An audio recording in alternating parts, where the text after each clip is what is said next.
Welcome back, Professor Marc Leone with the Drawing Database, and today we spend 15 minutes with the drawings of Luca Cambiaso, an Italian painter, born in 1527 in Geneva and died in 1585 in Madrid, Spain. Renaissance artist, Genoese school.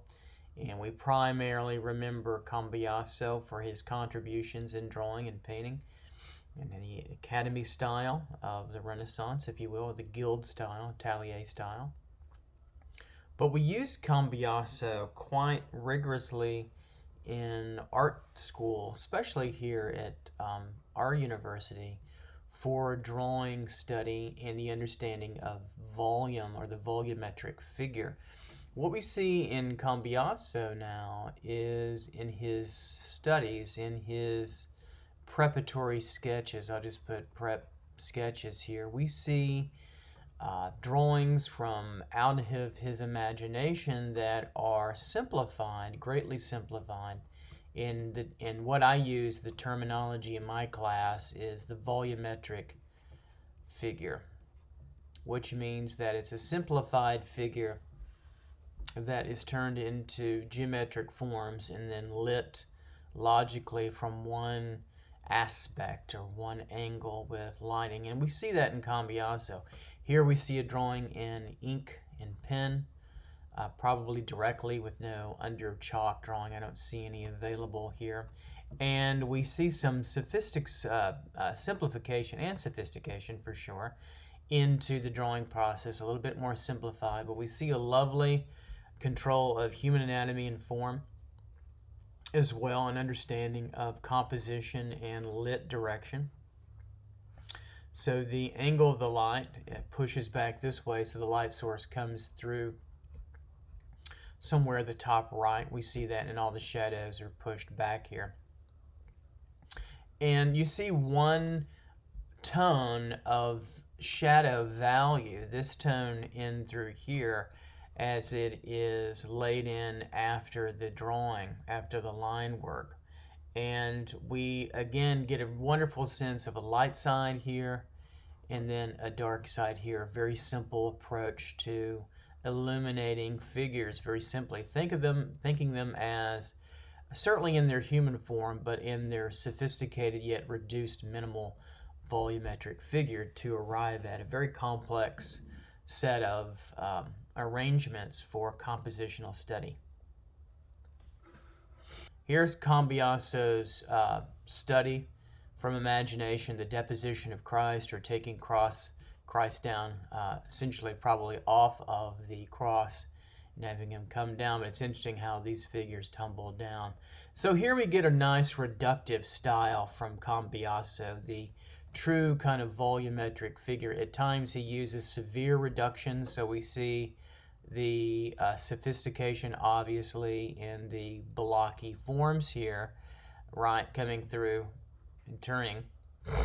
And then we see the beauty of the curved gesture. So I really, if you're a student, which I'm sure you are, looking at these, the use of the volumetric figure is meant to still retain the liveliness of the gesture, and he's got all kinds of wonderful foreshortening, especially down in these figures and then this figure here.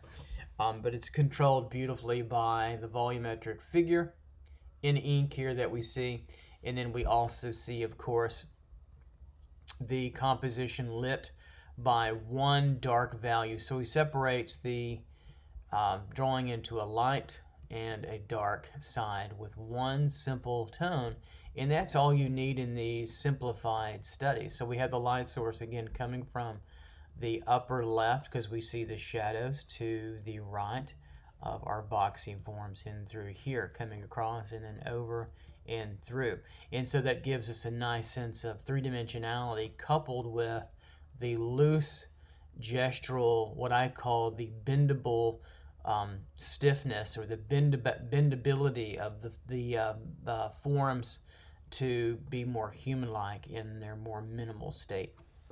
Our next Cambiaso is a full composition of the what I believe to be the erection of the cross with either Christ or one of the two thieves, the two that joined him. We see the final nailing here and the severity of the body as it is tilted over downward, so gravity's pushing on this body, and then of course these points of nailing to the feet are very severe. We also see again the Cambiaso volumetric figure study lay-in, and so this is a compositional study probably from complete imagination, and we get that boxified figurative understanding. You should be able to figure out pretty quickly where the light source is coming from as it comes from the top to the right. Very theatrical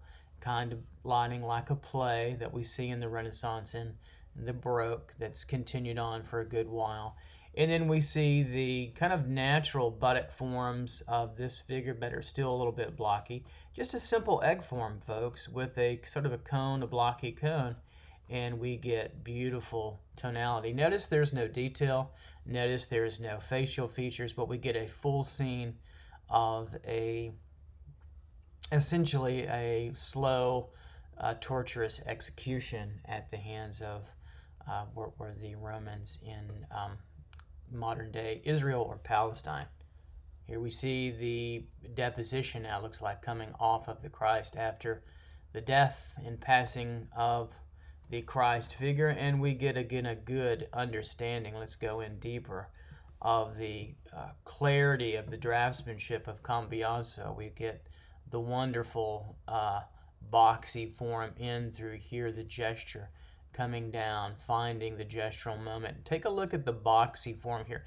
This is probably one of the best exercises that you can do for yourself, is to take master studies and work in the style of Cambiaso and reduce the complexity of the figures that you see into boxified forms with some naturalization, and then light them. Find your shadow shapes. Here's the shadow shapes: form shadow, cast shadow coming across, even the cast shadow on the cross there, and the cast shadow, form shadow on the leg. And so we see a very naturally lit scenario. These figures are from imagination. They're not observed. They're generalized with the hat and the forms here, no facial features. But this gives you a fantastic understanding of what you can do with simplified forms to render a composition and study light and value, and really a 2-1, a light, and 2, a dark. And with enough understanding, you can make a complex scene come alive. Now, the understanding of anatomy is certainly there, as well as all the attributes of drawing. So this is a very sophisticated way to arrive at gesture or compositional preliminary kind of study. Here we see a wonderful boxified form with the model here over and through in the simplification of the light across. The entire scene is lit, even the ladders. Students tend to miss that. They forget about backgrounds or cast shadows onto the ground. We want to not have you not forget that and add that to that. So that's what makes this scene so provocative and interesting, is also the overall effect of the light and the light source within the ladder structures here that are also lit and also in shadow. Pretty great work by Cambiaso here. So here we have a Cambiaso volumetric figure study, but it doesn't have any value on it. So what we can do is kind of help Cambiaso out, finish this out a little bit, and we can begin to find the shadow shapes. I'm going to imagine the light source coming from the top left, a little bit slightly over his shoulder. That's going to push most of his head here in shadow. So we're going to find the shadow shapes with just the top of his shoulder lit here, and maybe we'll follow this line down. And maybe there's a cast shadow from his arms on the leg. So this upper part of the leg will be in shadow, the lower part will be in light, and then right in through here will be a break too as well. And so I'll show you what we can do with that. It'll be a good exercise here. So let's make the brush bigger here, and we'll take off the opacity even more, and we'll just start to fill in these shadow shapes that Cambiaso had in through here. And we begin to see what we can do here. Stop there, we'll pick it back up right in through here and down, and then over, right? And then we won't stop there, we'll go ahead and continue on and through, and we can see pretty quickly how he could set us up really nicely. Maybe this would be cast over here just a little bit and fall down this way and slightly over, and that would be maybe in shadow tone right in through there. And so we can see how very quickly we can build off what Cambiaso did with his volumetric figure to get a very accurate, decent reading on what could be done with light. There's a great Cambiaso for you.